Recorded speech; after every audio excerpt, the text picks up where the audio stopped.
everybody, welcome to Love and Reload, the voice of the relocation industry. I am your host, Ben Cross, and I'm here with my good friend, Jen Breen, president of Sweet Home Corporate Housing. Jen, what's going on? Nothing. It's great to be here with you today. Great to be back. Jen, it is so good to have you. It's been too long. I mean, we've talked and stuff in between, but, you know, it's been too long since you've been on the show. It's been like a year or more you came on. Yes, definitely pre-pandemic. I was in a much different mood back then. But it's been a while. Yeah. Early days. You're Love and Reload OG. You've been on the show. I remember our first interview out in the wind at Boston ERC. So almost full circle, like 2 years. There you go. You had me out. We were standing in front of a hotel, and I had you lobbed up with some lavaliers and like a 20-foot cord. And I remember that. It was great. Yeah, you told me, I thought I was just doing like a simple promo, and we did like a 30-minute interview outside. I was like, what am I getting myself into? You know what? That's just how we roll. You know what? Yeah. My plan is just get people on camera and then ask them as many questions as possible. I feel very privileged to be there in the early days. So super. Yeah, it was great. Hey, everybody, I want to know if you are watching us right now, go ahead and get in the comments. Ask Jen questions. You can ask her anything. No questions are off limits. Just kidding, we didn't clear that, but that's fine. Go ahead and get crazy in the comments. Let us know who you are, where you are, what you're doing right now. Give your company a shout out. We're going to be talking about ERC. We're going to be talking about Lake Geneva. We're going to be talking about crazy summers. We're going to be talking about pandemic stuff. We're going to be talking about entrepreneurship. All sorts. Everything. All the things. Let's see who we got here. Hit that like button also. Please and thank you. Jamie Masser, hi, Ben and Jen. Cheers from sunny Mississippi. What's up, Jamie? I still got to go to the bank, Jamie. I'm sorry. Bill Rounds. Bill Rounds, so you can't ask me questions. Bill Rounds. Keep them coming, Billy. Let's do it. Bill Rounds, favorite Lake Geneva story. Go. Mike Falia, greetings from Southern California. Have a great show. Thank you, Mike. Thank you. Lynn Ripley, hello to you both from rainy Houston. Jody Harris checking in from Wisconsin. What's up, Jody? Lizzie Bates, two of my favorite people right here. What's up, my peeps? Nice. This is great. It's so much fun. Fred Metzler, watching from Alabama in the rain, loading the wagon. Household goods out there. Drivers out there, stay safe. Fred, we appreciate you. We're going to talk about shortages, too, because there's been some crazy shortages this summer, I think, maybe. Carlene Tisdale, hi, Jen and Ben. Can't wait to listen to both of you from Houston. Caroline or Carolyn? Caroline. Do we know? What? Caroline. She's out of Texas as well. Caroline. Hi, everyone. Jen, so good to see you. Christine Daly. Hi, Ben and Jen from Chicago. Tim Quirk, Jen Breen. Don't put up with Ben Cross and his potty mouth. We were just having this conversation, actually. I was going to give him some payback from, a conference that may have happened a couple of years ago up in Wisconsin. Jen Breen, true or false? Jen Breen, I'm still canceled in Wisconsin. True or false? I am not in Wisconsin. I have not canceled you in Illinois. I cannot speak for Wisconsin, so I am not saying anything. Okay, will I ever be allowed to speak at Lake Geneva ever again? Again, I am no longer the planning chair, so I cannot say anything about that. She can neither confirm nor deny. No, I'm ready for politics. She is. She's ready. She's running for mayor. Let's talk about Lake Geneva. I used to live there. Really? And yeah, we're heading back there in just a couple of weeks. Excited All right, to go so tell everybody what we're talking about if they don't know about Lake Geneva. So CRC and Wisconsin Employment Relocation Council, Wisconsin ERC, we're coming back and we're doing a joint event. It's September 14th. It's a one-day event and golf and painting and meeting. So it's been great to see everybody. Both of our states are very open right now, so we're continuing to meet. So we're excited as we head into ERC, which will be hosted in Chicago. So a lot going on in our area. Yeah, I always loved the Lake Geneva conference. And now I was kind of planning that week because it's a tough week. There's Merck going on, there's SRRC going on, so there's a lot of people making a lot of decisions right now. But I highly recommend Lake Geneva. That conference is great with Wisconsin and Chicago there.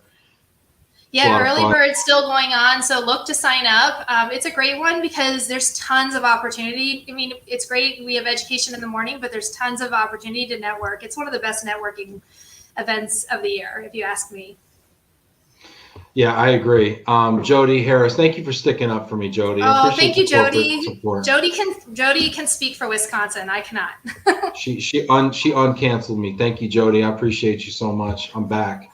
Erica Burton, hey Ben, and my love.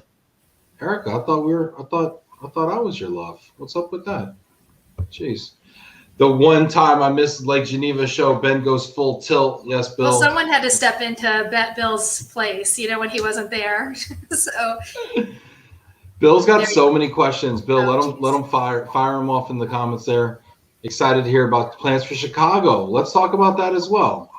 ERC? What's going on at ERC in Chicago? Yeah, excited to plan. I'm excited. I've been lucky to be asked to help co-chair and run the Foundation Gala on the 21st, which is Thursday night from 6:30 to 10 p.m. We're hosting it.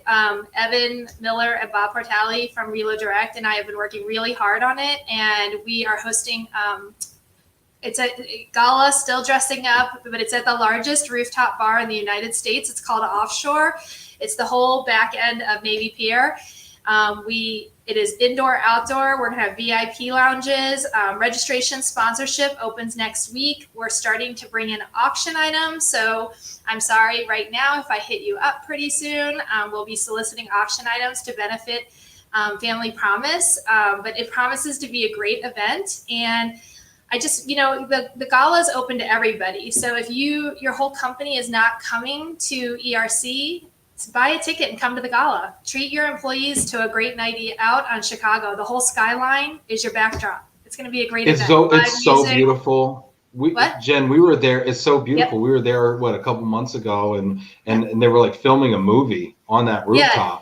I actually found out what that was. It was a wedding scene from a TV show. I thought it was like Good Morning America. Yeah, it was Good Morning America. I believe it was. They were filming a wedding that they were putting on, and you and I crashed the wedding without the people there. We did. We snuck in, and the people were so nice, and honestly, it blew me away. I heard it was really nice, but honestly, words don't do it justice. The view is incredible. You have this like incredible kind of 360 view of the city and the lake, and I can't imagine at night with it all lit up. It's going to be magical. Well, I'm very impartial, but there's no skyline more beautiful than Chicago, in my opinion, and it's your whole backdrop. So it's going to be phenomenal. October in Chicago is still warm and nice, knock on wood. And it's going to be gorgeous. So I encourage everybody to participate, join, and it's going to be a reunion. I mean, we're going to see each other and be able to enjoy each other for the evening, and it'll be a great event. Is there any link or anything there where people can sign up or get more information yet? Yes, actually, everything's about to go live, and then you'll start seeing the social media and marketing coming out probably tomorrow, the next day. But it took us a while, as you know, during these times, it takes a little longer to plan than usual. So we just wanted to make sure everything was just right. So we are ready to launch. So like I said, it's going to be a flurry of activity starting next week. Yeah, if you have questions about the ERC kind of foundation gala, let us know. Throw that in the comments there. Jennifer Rodriguez says, red carpet event. Can't wait to see all your pretty faces. Even the ugly people, come on out. It's going to be amazing. It's for charity. And Jennifer does know there is a red carpet, and there's going to be some very special things out on that red carpet. Right, Ben? So. I'm excited. So yesterday I got the phone call. I was super excited about this phone call, and someone really high up, that's all I'm going to say, super high up in the organization, called me personally, and she said, Ben, will you work the red carpet and interview people as they come in and kind of, kind of facilitate and basically be the Ryan Seacrest. Yeah, I called you Ryan Seacrest. Yeah. It was. I was like, gosh, Ryan Seacrest, that's me. I'm gonna have to lose weight. So yes, I said yes. I will definitely be there. I will be working the red carpet. People will come in. It's gonna feel really fabulous. It's gonna feel like the Oscars of relocation. Yeah, we're really gonna showcase our sponsors right there as well. And then, like I said, we're all excited to see each other again. Many of us have started to see each other again through smaller conferences around the states, but to see each other as a big group, we just can't wait, and we want to make it as big of a celebration and an event as possible. So, yeah, Rebecca Glatz that's for a right, red carpet. Who could say no to that? That's great. Bill Rounds, your Seacrest doppelganger. Yeah, maybe. Thank you, Bill. You're still drunk. Erica Burton, we are family. I got all my Relo peeps with me. Look at you, family reunion. That's She's great. working on the playlist for the music. So, Erica, give me 5 tracks, Erica. 5 tracks in the comments right now. Tease it up for us. What's going to be on the playlist? Sharon saying, love that. The Oscars of relocation. What's the entertainment going to be like? Oh, we're going to have a live band. So it's going to be amazing. And we're going to have photo booths. We're going to have photographers there. I mean, like, this is going to feel like it is. It's going to feel like the Oscars of relocation. I love that, Sharon. That's like, that is what we're trying to accomplish. We haven't seen each other, in 2 years for ERC. So we want to come out and really celebrate. And it's towards the end of the conference as well. And it's for a good event, a good cause. So, just want it to be as fabulous as it can be. What can you give us an idea of pricing? Yes, it's $175 a ticket. So $175 a ticket.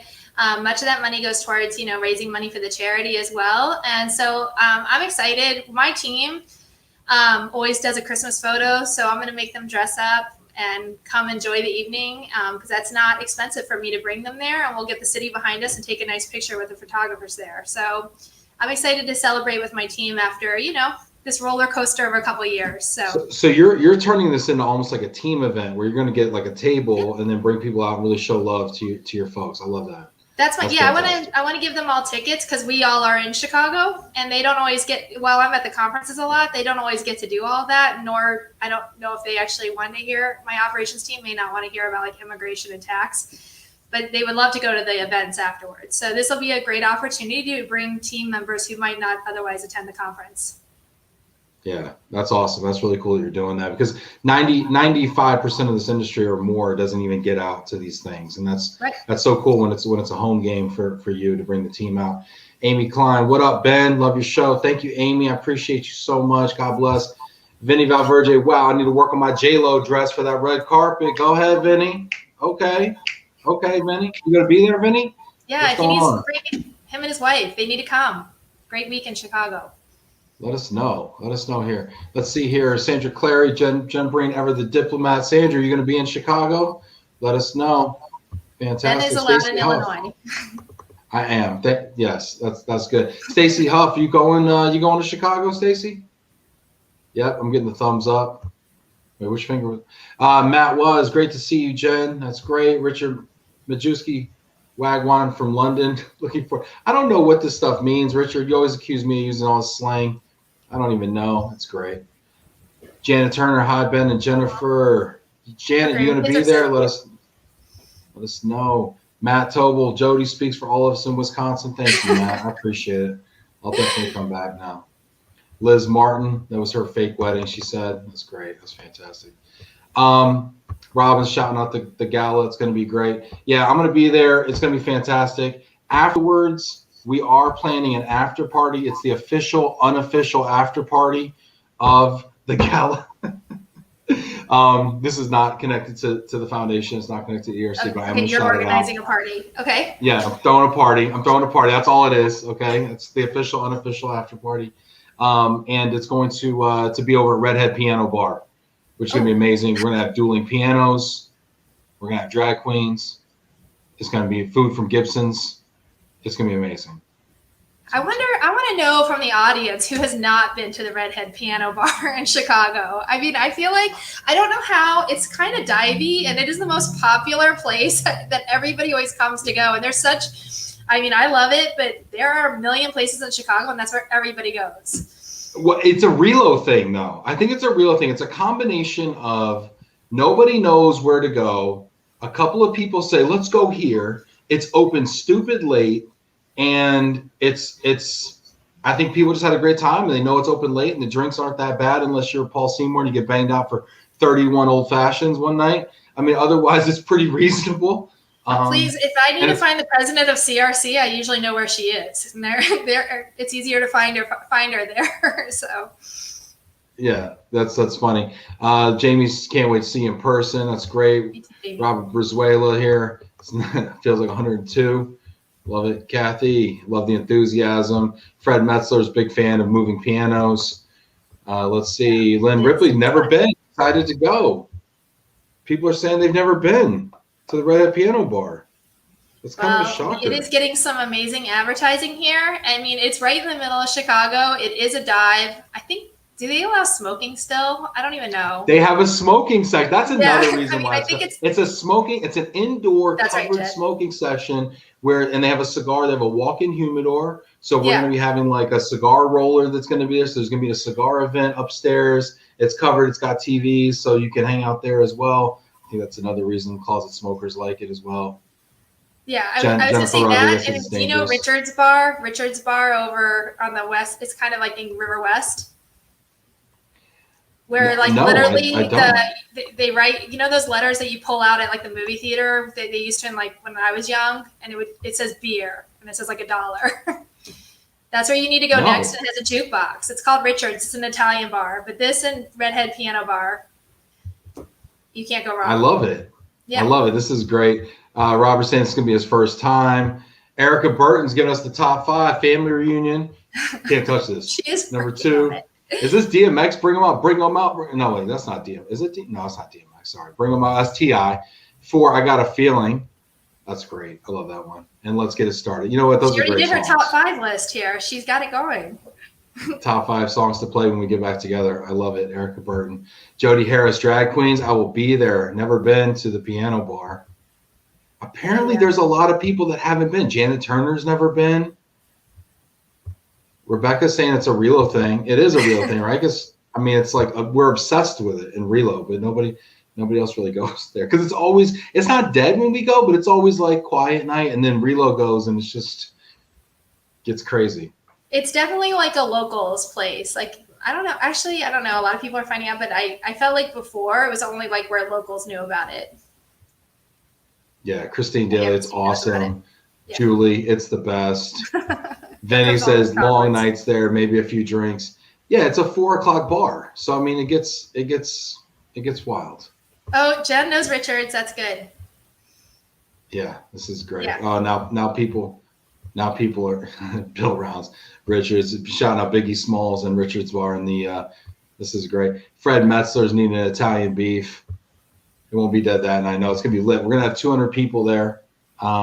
It's gonna be incredible, and it's gonna be open bar from 10 to 2. So let's see if I get an invite. Let's see. And we're riding trolleys there too. So that's the deal. There you go. Yeah. So okay, enough party. I've been told sometimes we just talk about partying too much on the show. Let me get my serious voice on. So it's been a difficult summer, Jen. I mean, yeah. I mean, this is really like you just totally shifted. Difficult in different ways. I mean, it's definitely not as difficult as last summer. Last summer was just downright depressing. But this year it's been just challenge. I mean, it's all logistics, not just like my work life, but my personal life. You know, I have kids restarting school. I feel like my kids like restarted their life. I have kids going off to college I have a sophomore and a freshman in college this year, and it feels like I have 2 freshmen because last year was kind of a bust. And then, in the temp housing world, I mean, it was like in over 2 weeks in like April or May, all of a sudden it just went nuts. And it's been that way for several months. So it takes a while. I don't want to say like we weren't ready for it because everybody was talking about it, but just at Sweet Home and stuff, it just took us a while to get back in shape, to get like used to that kind of manic behavior. You know, we were kind of used to kind of like calmly, not even calmly, but like just working through things at a certain pace, and all of a sudden that pace kicked back up. And same with my kids. They started going out all the time. There were proms, there were graduations, like everything, life just like started over again really quickly this summer. Yeah, I'd love to ask the audience about this too, because I hear what you're saying and I agree with you. I would like to ask the audience, what was the hardest part of this peak season for you? Was it the, going from sleeping to sprinting? Was it the unpredictability of it? Was it staffing? Was it just being in that game shape, like kind of Jennifer's describing here, where it felt like to me that we went from, to use football analogy, right? Football season's coming. We went from preseason camp to postseason form, right? Where you got to be in football shape or something. You got to be in great shape, and I felt like our organizations we were out of practice a little bit. Yeah, for us, all of the above, like all of the above. It just took a while to, and also the hardest part about right now, and I feel like it even going into the next quarter, there's no real forecasting. Everything's still a little bit up in the air. So What do you mean? No forecasting from a supply standpoint, or no forecasting from a demand standpoint? A little bit of both. I mean, like it's, we usually tend to slow down a little bit end of August, like as interns transition out and you just head it back into traditional programs. But I mean, right now it's still insane. Like, we're just not seeing the same trends, at least in my market, that we normally see. I mean, we're just seeing hyper demand. It's all the time. A lot of we're seeing people stay in the apartments longer. So that, which is great. I mean, it's great for my operations team that they're here longer, but it also provides a challenge that we don't know if these units will open up for future guests. And then are you going to take on more exposure? So there's just a lot more discussion. And, I am one of the owners that had inventory. I had a ton of inventory when this hit. And I am an aggressive entrepreneur, but yeah, a little bit of that has been tapered a little bit just because of what happened last year. We had 199 cancellations in 2 weeks. Oh my God. I mean, I'm trying to put that behind me, but I also don't want to forget. Let's talk about it. Let's relive that trauma just for a moment for the benefit of our audience. So in 2 weeks, you had 199 cancellations. Yes. How did that affect you? Well, I mean, it was really scary. It was really, really scary. We just didn't, it was actually, that was one of the hardest weeks. And Bill Rounds actually is on the call. He knows this too. We were 3 days from running MRC, and I was one of the chairs for the Midwest Relocation Conference. We were 3 days from running this amazing conference. We had to shut that down. Then I got all these cancellations. It felt like I was like a bad country song. Like everything was leaving. I mean, I was waiting for my dog to die or something at the same time. My kids got sent home, My son got told he was not going to graduate. He wasn't going to get to play his final season, his senior year of volleyball. I mean, it was a bad country song. And I don't want to sound like I'm whining because everybody went through this. But when it's coming at you that fast, all you can do is manage it. And that's kind of what I did. I just said, we didn't hold our clients to cancellations. This was not their fault. Many of them worked with us and did as much as we could. And you know what? It's paying back in tenfold right now because we built a lot of brand loyalty and a lot of clients are very loyal and very concerned about us. They were concerned about us the whole way. So that was a lot. But I just had a lot coming at me at once. So all you can do, I just wanted it to stop. So by mid-April, I was like, I think this is as bad as it's going to get. We took all the trauma at once. And then from there on, it was like, how do we, live in this new world? And how do we sell in this new world? One last question about that, though. Yeah. When those 199 cancellations came in, what were those conversations like with the buildings? The buildings, actually, we're very close with the buildings that we work in, and so many of them worked with us. They were concerned. They helped us with our lease management.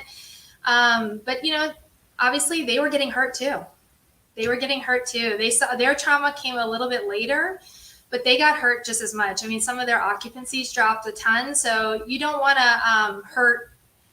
You don't want to hurt it. So we had a show of 72 apartments that were supposed to come in for a Broadway show. And what am I going to do? Hurt them? Because who knew when they were going to come back? They're not even back yet. They start in September again. So it's kind of like a trickle down effect, and you don't want to hurt everybody. But we were very open and honest with the properties.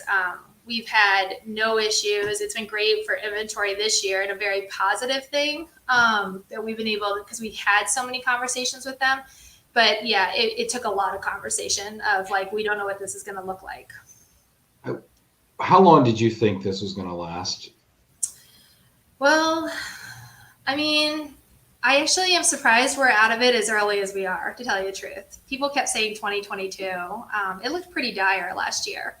So for us to have so many in-person internships and so much relocation and so much group moves, and we're seeing Broadway and everything else come back, I think we're very pleasantly surprised to see as much activity as we are right now. You know, there's a lot of companies that didn't make it through this period of time. You know, what was your thought process? I mean, there was a moment there, I'm sure, where you could have even just declared bankruptcy or something and just took your money and just ran off to an island somewhere. Why didn't you? Yeah. I think if I didn't let my emotion get to me and how much pride I have in Sweet Home, I love what I do. I really do. I love what I do. I love my company. I love what I've built. The smart thing would have been to declare bankruptcy and walk away. Yeah. No, we took a major hit. Take the money, not lose all that money. We would have, I could, you know, it would have been, but honestly. You say the smart thing, and I'm going to put words in your mouth, but I think, you know, the smart thing on paper, the short-term fiscally smart thing might have been that. Smart. But now if you look on the other side of this, a year and a half in or whatever we are now, right? You're seeing so much business right now, and you're seeing kind of the market really rewarding you for sticking around and for playing it right. I mean, from what you're and it's not even the business. I gotta tell you, the opportunities is even more amazing. The amount of conversation I'm getting with clients and who are, you know, coming and having those conversations with us, because I think now more than ever, people want to really know who they're working with and trust that process and understand it. So the opportunities have been like amazing this year. And I'm so grateful for that. Business is definitely coming. I'm excited for my team. They're all, you know, they've all worked so hard through this. Even some of my team members who are not here anymore, who've moved on to other careers, like they can look back and know that they helped us get through this. And it was, you know, I got to tell you the hardest part about this. So I'm a leader in this company.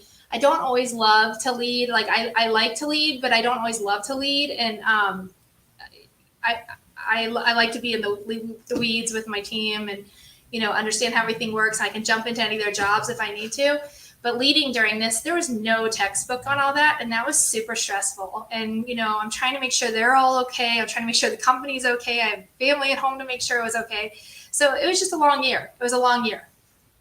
I have a lot more grays from it. So that's why I'm so excited just to move on and start doing stuff like planning conferences. And I love those distractions where it's positive momentum and gets me excited about the industry and everything that we do again. Yeah, for sure. Let's see here. We got some questions and comments coming in here. Sorry to get like a little dark.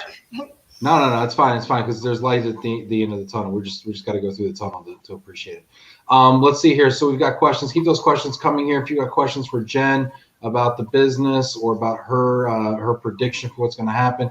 We have a bunch of people that weighed in on the question, what has been the most challenging thing of this summer? Okay, good. Yeah. Let's see what they say here. Bill Rounds, labor, materials. We're dealing with that too. Furniture shortages left and right. Yeah, seriously. Shane Burleson, the new rental market. Yeah, it's tight. The availability is tight. The pricing is high. The suburbs are more expensive than Chicago right now in some suburbs. Wow. Mike Falia, staffing has been a challenge. Nobody wants to find a job right now. I agree with that. I'm in the middle of hiring 4 or 5 positions right now, and you know, it's not easy. You know, it's interesting about this though. I'm going to push back a little bit on this idea. Because I think the way I read this is there's people out there who would rather sit home, get unemployment than work. But then I also look at the unemployment rate, and it seems like there's not that many people around, period, to work. I mean, we have really low, relatively low unemployment. So I don't know. How do you see it, John, as someone I who kind of mean, employs people at all levels of the I've thought about this a lot because, okay, so I'm in the service industry as you are, and people are trying to find what is good for them, like mental health, like happiness. Everybody's taking stock of what matters to them. So when you're in the service industry, your job is to care about what matters to other people, and so you have that extra layer. I mean, it's hard to be in the service industry right now. I think that's why restaurants are taking a hit. I think hotels are taking a hit. We're not seeing as many people apply for jobs in like the temp housing or accommodations industry. And I think, it's just challenging right now, especially with all the jobs that are out there right now. So you may not want to do something that is as service related. I think the service industry, if anything, is taking the biggest hit. Now, the other side of this too, the other argument that could be made here is if you can't find people for the business, pay more. Well, what do you think about that? Does that work or not? Well, even my team this year, we've had this discussion because now that we're back on track, my team doesn't want donuts. They don't want cake. They don't want anything. They want time and they want money. And we've had those conversations, and I'm happy to do that, especially for the amount of work it's taking us to get through this summer, and how busy we are. I mean, I agree. Like money is freedom. So when you have money, you can travel, you can do those things you want to do. So I think that's a strong argument to make for employers. Are you still spending obscene amounts of money at Starbucks? Well, since Matt Tobel left, not as much. Yeah, I miss him. I miss him on my walks. So it would be like 3 or 4 times a day sometimes. Yeah, that's awesome. Yeah. Let's see here. What else are people saying about this summer? Caroline says lack of apartment availability. No, I mean, you can call. I called today for I needed 4 1-bedrooms for a year, and they're telling me October 7th. There's nothing at these communities. And when do you need them? Today. I mean, people are getting. The clients are getting used to having to use hotels and wait for temporary housing. So when you say you need them today for a year, I'm going to play the opposite side, play devil's advocate. Then again, why are you just calling now? Because the client just called me now. And why did they just call you now? Why don't they know in advance? Well, that's because everything is kind of green lighted. Like, the amount of like, okay, we're going to pull the trigger, or I just got my visa. Like, those are regular conversations because there's just not as much planning as there used to be. That's what I'm talking about forecasting. People think that these are going to happen, but they're like, but in case this happens, or everything has a but to it, It does feel like, and we've talked about this for a long time, and it hasn't really changed, but it does feel like there is an instant expectation. It's the Netflix, the Amazon, the whatever you want to call it effect. We think that we have access to all the information in the world, therefore we should be able to find a way within 24 hours to get anything we want.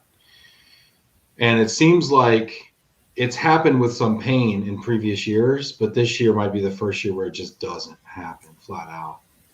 It's a much more of a challenge, but I gotta tell you, because it's happening across the board on all of our industries, it's an easier conversation to have with your clientele. It's literally happening to all of us. There's no houses to buy.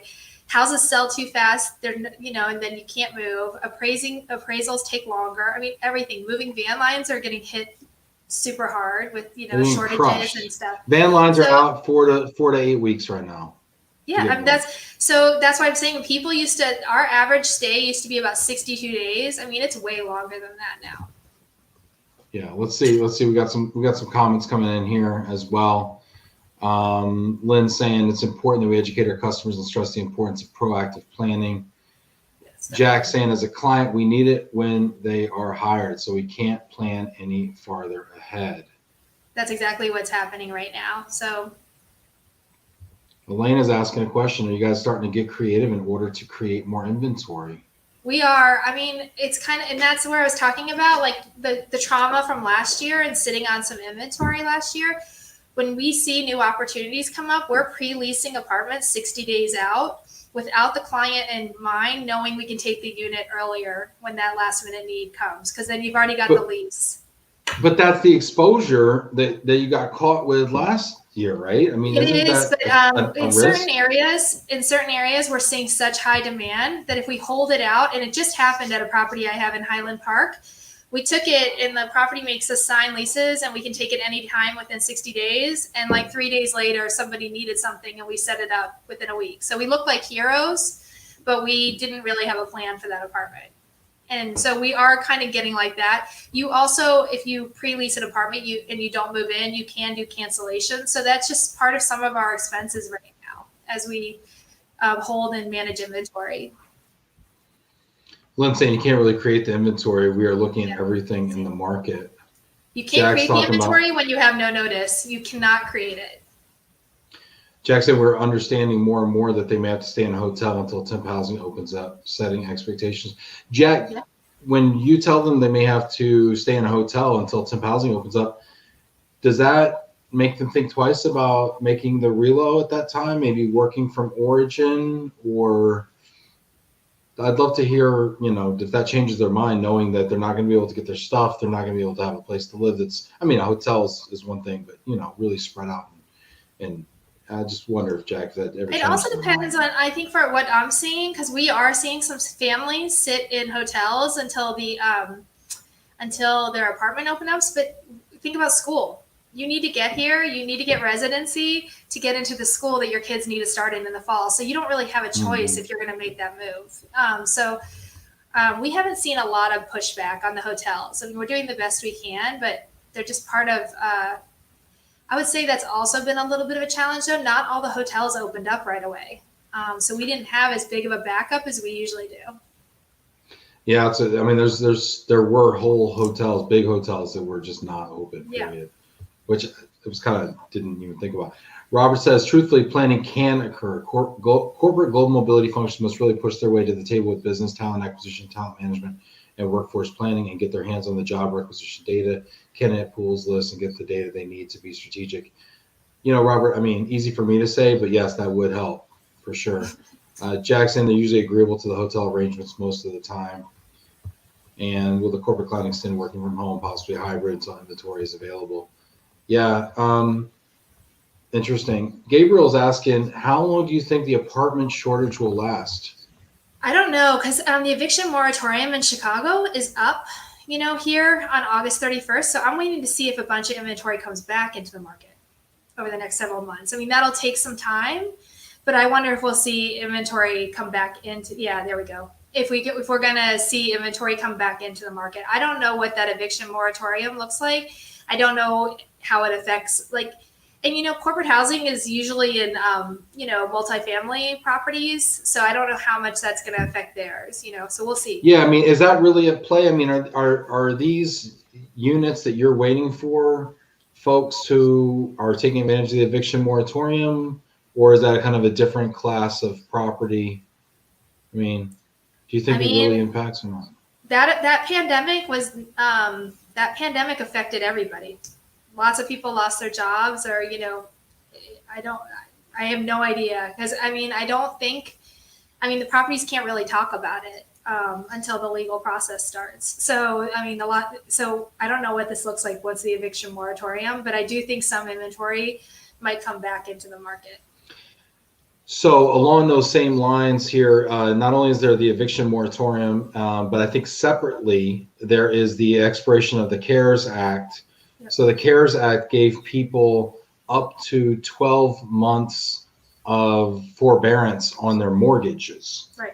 And so, and that started in, March, April, May, June, July of last year. 12 months from that, you had, and then I think they have another 6 months or something like that. Somebody could fact check me on that, I'm sure. And before they can actually be evicted for not paying their mortgage. So those are also going to, I think, start showing up in Q4, Q1 of next year as well, especially from a single family home standpoint. So it'll be interesting to see if that loosens up, because there's a lot of people renting apartments right now that were homeowners. Myself, I'm currently renting, not an apartment, but I'm renting a house, waiting to buy a house. And so I think there's a lot of people that are probably buyers that are actually renting right now. Yeah, I cannot tell you the number of people we're housing that are in between homes right now. For Because sure. the market Now, is so strong. are they in between homes because they're priced out of the current market, or are they in between homes for other reasons? Oh, I think they sold their homes too fast and didn't have the inventory is gone before you even look for it. So especially in our northern suburbs, you cannot find and then it's crazy. I'm sure this is in your area too. Suburbs of Chicago that I wouldn't have thought were like hot markets are like some of the hottest markets right now. So it's wild when you see, and even me, I sold my house this year. I had no problem selling my house. Yeah, I did not leave Chicago though. I stayed downtown. Let's yeah, I know you're a big city I am. I'm a big city fan. Yeah. Let's see here. Man, there's so many good comments coming in here, everybody. Keep those comments coming. I want to try to get to everybody here. Oh, goodness gracious. Let's see here. Where do we want to go? Jack saying a shortage of corporate housing magnified due to non-relocation folks not finding homes to purchase. Yes. I mean, you mean just like individuals? I mean, we're seeing a ton of that. We're seeing it's like everything restarted at once. Like all the TV shows started at once, and then we needed to house all of that, the groups, and then tons of people took advantage of the spring and summer market and sold their home to. The other thing is with the work from home, people don't know where they want to go next. So we actually are seeing some people that are spending a few months here and there, and temp housing is great for that too. They can spend a few months here, try out the market, then move there and try out the market until they figure out where they want to work from home. But we've kind of seen it all this year. Temp housing really is the best value, I'll say, in travel. To your point, being able to go in and get 60, 90 days at one, and I'm going to plug Sweet Home just for a minute because I've stayed at several Sweet Home properties, and every single one of them never ceases to amaze me. I walk in and I'm just like re-surprised at how beautiful they are, how wonderful the location is. The view is always breathtaking, and they're super clean and just well appointed and the whole nine. And I shouldn't be surprised because I've stayed in a few of them, and every time I walk in, I'm just like, wow, this is really nice. So I could totally see, you make some money on the sale of your home. You're like, hey, I can work from home, or maybe I'm an entrepreneur or whatever, and you're like, hey, let's try out Chicago, let's try out Dallas, let's try out New York, let's try, and let's see what's going on. I could totally see people doing that. No, it's a great way to also. It's a lot cheaper to move into temp housing for 30 to 60 days to try out a neighborhood before signing a 12-month lease and then regretting that decision. So it's a great way to test out like neighborhoods and try out the area and live like a local. Yeah, Richard's asking you talked about those 199 cancellations you had in 2 weeks. He wrote this question. He's asking, is that domestic demand largely, Jennifer? Yeah, so when we had the big cancellations, we were working with some big groups. That's what Sweet Home is really good at, like big moves. But yeah, right now, most of our demand is domestic right now. We are seeing international, but that's always a little tricky because you have to be ready when that visa doesn't come through or gets delayed. So we're trying to be really accommodating to that. And that's the other thing is like, we're still waiting for the international to kick up, and it's very busy. So we're actually, I was happy it didn't kick up as much as it could have this summer while it was so busy. So I think it'll be a lot easier to control if I saw like England starting to move and a couple other countries, Canada, I think starting to move with us and stuff. So I should keep up better, but well, you got your hands full over here. You're just trying to get these, trying to get these sofas in and these toilets cleaned. I mean, at some point, right? You don't got time to worry about what people's border policy is. Literally, coffee tables and king beds have been like a regular conversation here in our office. Sarah struggled to, that's our inventory manager, our operations manager. The furniture is the biggest headache right now. Talk about furniture just for a moment, because I think that, I think that we are, I think that we're accustomed to feeling like there's always furniture somewhere, right? We've never walked into a furniture store and half the showroom's been empty. So it's hard to envision a furniture shortage per se. What are you seeing out there? Yeah, we're seeing everything. Last year, I can't even tell you when the toilet paper shortage was going on. We have to provide toilet paper to our apartments. Do you know what? What I did felt you almost do? guilty. I got like 20 boxes of like 100 toilet papers either. I felt like the worst human being in the world. You're the person on the news that's like walking out like hoarding I toilet know. paper, and they're like, "Look at That was a her real thing. hoarding toilet." But yeah, I mean, you just have to learn to. The nice thing is like I feel like the conversation can be had with clients. I feel like people understand right now if you're running into an issue, and just being honest and transparent. I mean, people understand that there's delays, there's issues, but I mean, we just do the best we Do can. people understand not having toilet paper, and you're just getting No, them no, like they don't a understand Chicago that. Tribune every day? They and it's understood like not you're having dealing with it? Kleenex, but they did not understand not having toilet paper. So that's why I had to accost toilet paper.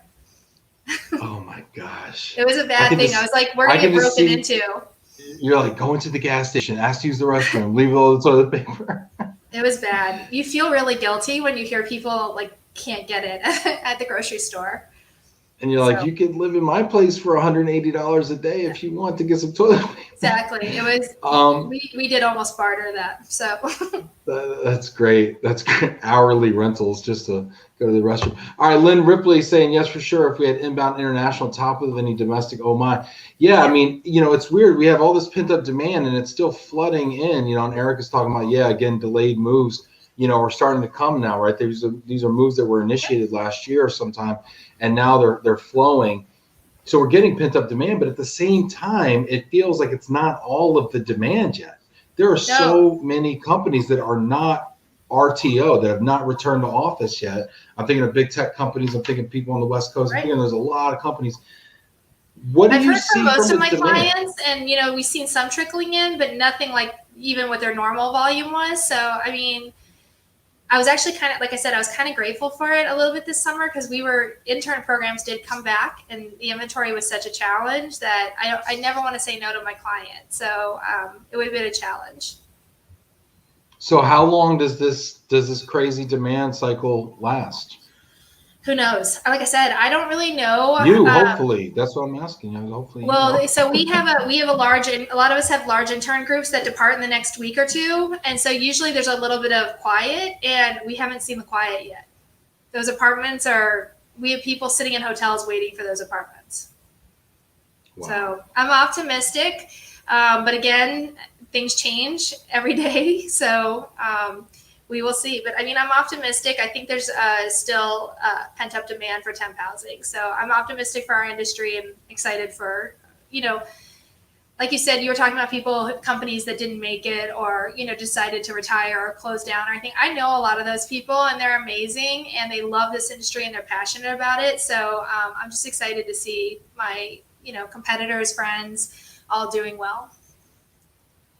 Elena saying hoarding toilet paper for your clients. Jen Breen, you're a real most valuable paperer. Yeah, I don't know. I felt so guilty about that. Sorry. You know what? You do what you got to do. Jill saying I'm working with several relocation clients building in Atlanta, Georgia, and they're having to push out their closings up to 8 months after the initial close date. So we've seen that too. The amount of people that are living with us that are waiting for construction to be done in their home.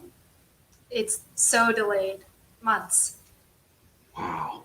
They move into temp housing thinking it's going to be 60 days, and then 6 months later, they're still with us. And they never move out. I mean, it is kind of nice to be in the temp business when everything's getting congested and slowing down because you're kind of like where they hang out while they're waiting for something else to happen.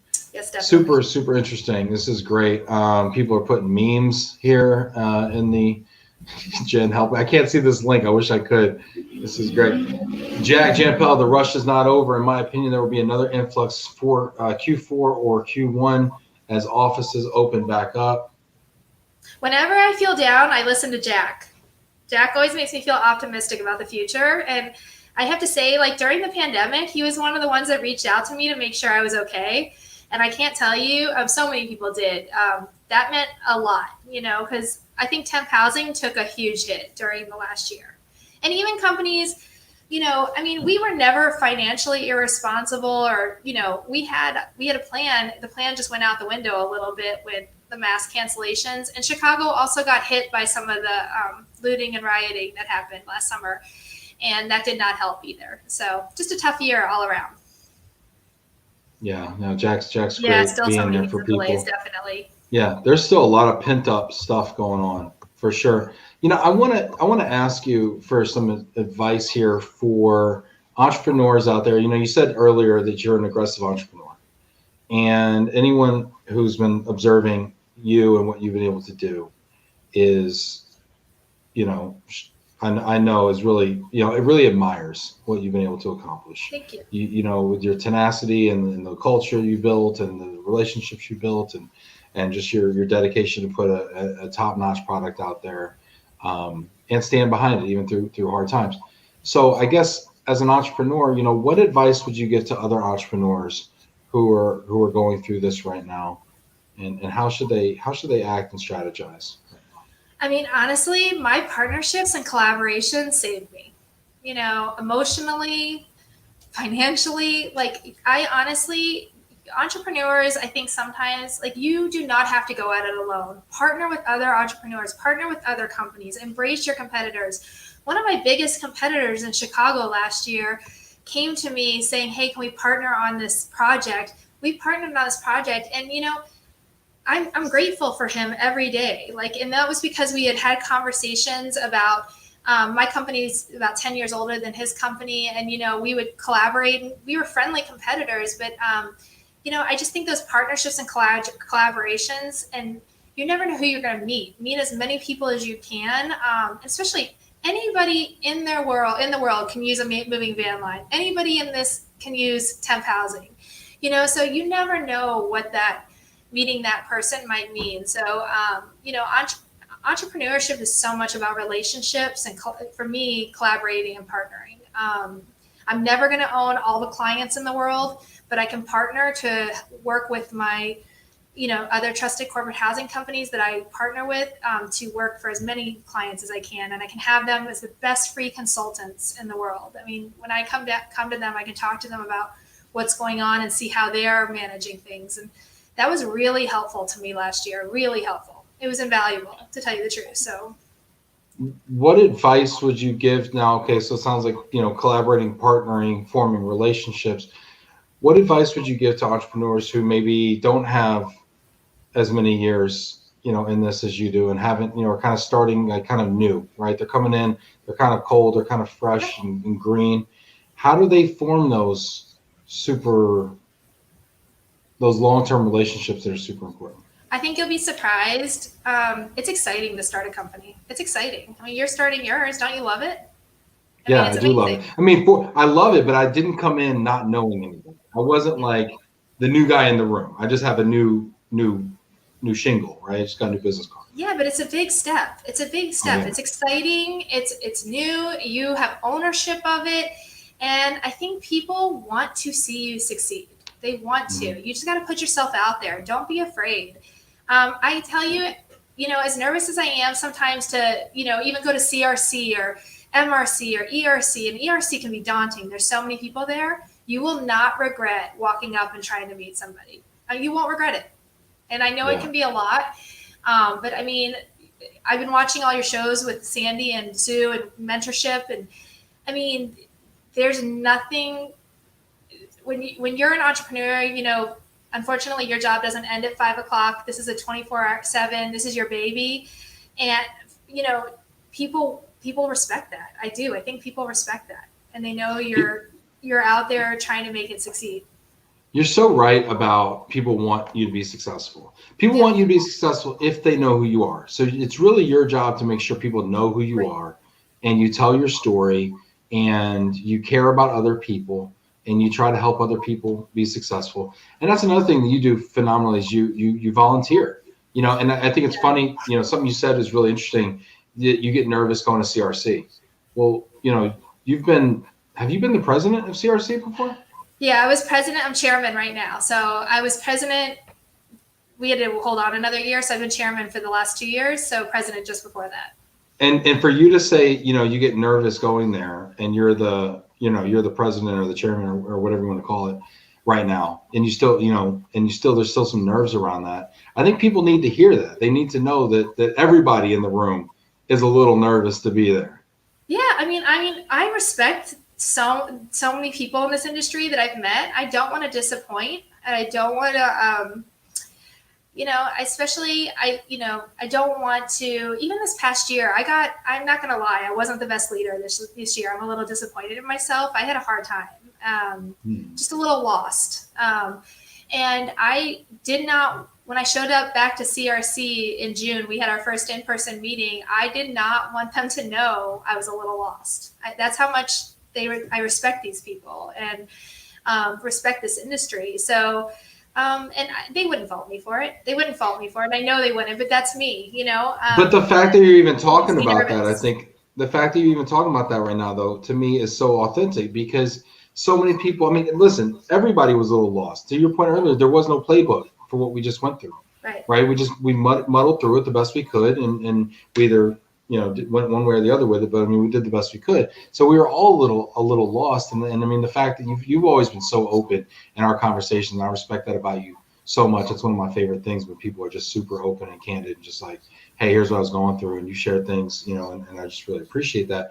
And that's just kind of who you are and how you move. And I would encourage people out there to kind of take that out of your playbook a little bit, and just continue to always show up, but also just be super honest and vulnerable. Well, I just think sometimes, I see these people that I think, nothing phases them. And you have to remember they're human as well. And honestly, humans cheer for humans. So, we cheer each other on. And I think that's one of the opportunities after this last year. I have never seen people want to get behind people and see them, thrive, either in new careers. Right. I've lost some great employees this year that wanted to try something new. I can't fault them for that. I can't fault them for that. I have to cheer them on, because everybody is coming out of this with a different perspective. So yeah, 100%. And I definitely encourage people to get involved and try everything. I have put in tons of hours to all these associations, but I've gotten way more back. And I say that all the time. And I think, honestly, looking at someone who's running a growing business, also has a wonderful family, also does, all these things. Anybody that says they're too busy to volunteer and get on a board or something like that, you're lying to yourself. You're shortchanging yourself. Get involved. It's the right kind of busy. The volunteering I do for those boards, it's the right kind of busy. I get so much out of it. What do you mean by the right kind of busy? What do you mean by that? You can be busy, like buried in paperwork on your desk and not getting anywhere. But I love being part. I learned so much with these associations. I'm not just part of CRC and ERC. I'm part of the women's presidents organizations I've been part of, and the Illinois Diversity Council. I learned from so much from that, and I meet so many people from all. It's funny. I was eating breakfast at a diner once, not this summer, the summer before the pandemic. And the guy next to me started talking to me because he knew me. And I was like, how do I know him? Do I know him from here, from there? I couldn't even figure it out. And he had been a speaker at a women's presidents organization, and I had spoken to him.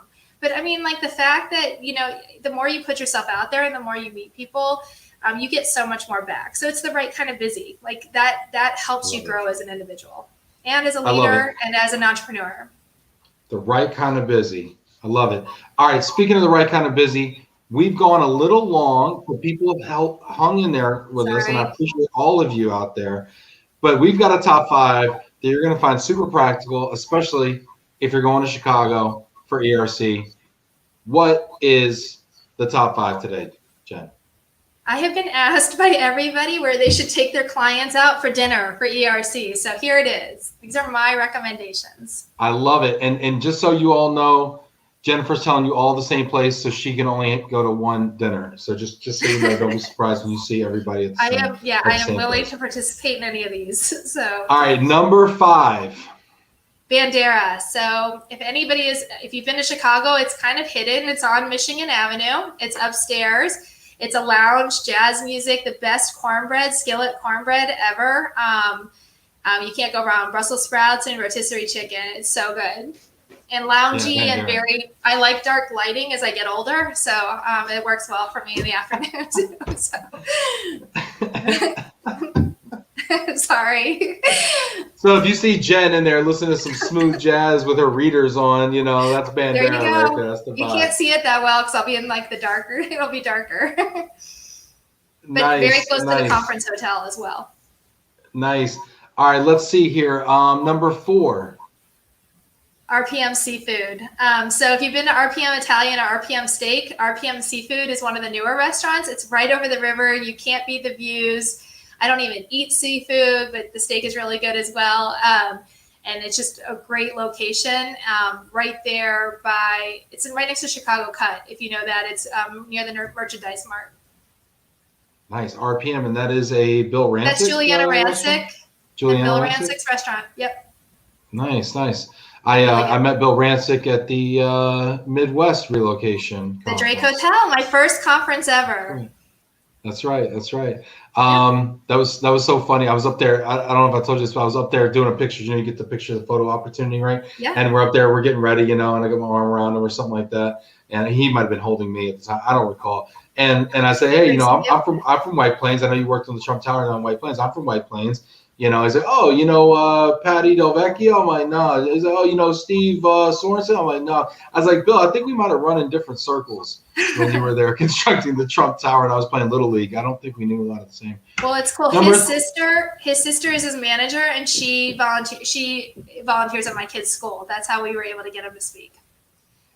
So Nice. He's a great guy. Nice. I love that. It was a great conference. Number 3. Cortino's. So Cortino's, if you're going to Redhead Piano Bar, happens to be around the corner, so you can make it a night. But Cortino's, I really like it. It's from Gibson's. It's one of their restaurants, and Gibson's is one of our famous steakhouses. But Cortino's is great for family style, like really good. Like, you can put out like tons of meatballs, like burrata, like big pasta dishes. So it's great for like a real fun, like Relo family dinner. And then, like I said, you can finish at the Redhead Piano Bar. Yeah, and you said Gibson's owns Cortino, and Gibson's is who you can't go wrong, and it's also not hard to get. Thanks, Jody. You and I can sit at the Redhead Piano Bar. Yeah, or not the Redhead. I don't want to go to the Redhead Piano Bar. You and I can sit at Bandera. Gibson's also is doing the catering for that party we were talking about. So that's awesome. Let's see here. Jack Craven says, I love the Chicago Cut. Yeah, Chicago Cut's great. And one of the best things about Chicago Cut is the Irish waiters. There's quite a few Irish waiters, and they make the food sound so much better than it already is. There you go. I thought it was a steak. It's not. All right, great. Well, no, I like steak and potatoes like an Irish waiter. I mean, it's like goes hand in hand. So, yeah. Nice. Number 2. Tortoise Club. So I'm totally impartial to this. This is a supper club. It's right next to the House of Blues. The buildings that have their spiral with the cars that back up that look like they're going to fall out in Chicago, right by the river. So Tortoise Club is a supper club. It's really fun. It also has a lot of jazz and bands, and it's great for events. And I'm totally impartial because my friend owns it, and I love the food there. And they change up the menu a lot. It's mostly steak and seafood. Nice. This is gold you're dropping here. All right, what's number 1, Jen? Number 1 is Steak 48, and I love this place. I don't know if a lot of people have been there. I actually went with my friends at Nomad Temporary Housing the first time, and I've now been back 5 or 6 times. The corn is to die for. You can't go wrong on the sides, but the steak is unbelievable. It comes in like the pan is maybe like something, I don't know what they said, like 100 degrees. You can't touch the plate, and the steak stays hot all the time. The wine, the alcohol, everything is really good. And also these are all within walking distance of the hotel, the conference hotel. What's your favorite steak, Jen? If I'm going to eat a steak, I usually just get the petite filet. Yeah, steak's hard. It's hard to finish a steak. You give me like a pound of beef, I'm just going. I don't know. I'm like Thanksgiving. I like the sides better than I like the meat. Yeah, I think that's fair. This has been so much fun. Matt says this Love and Relo brought to you by Starbucks. Try the flat white, promo code Love and Relo. That's how Jen Breen gets so much done in 24 hours. Great show today, Ben and Jen. Awesome. He knows me well. This is great. This has been so wonderful. Thank you to everybody who has gotten active in the comments. The comments were on fire. Give yourselves a round of applause. Hit that virtual green round of applause button. Send a little love. out to Sweet Home, and Jen out there in Chicago. Can't wait to see all of you in Chicago. Jen, you are amazing as usual. You want to give us a final thought for the road? No, I mean, like Ben said, I can't wait to welcome you to Chicago. It's going to be a great conference. You know, just get involved with the gala if you can as well. It's going to be for a great cause. And, you know, we're just excited to welcome you all here. It's going to be a great time. Yeah, it is. It's going to be amazing. And I'll go to Bandera or Steak 48 or anything else you need me to go to with you. I'm there. Nice. Can't wait to have dinner with all of you out there. Take care, Jen. I'll see you in Chicago. See you soon.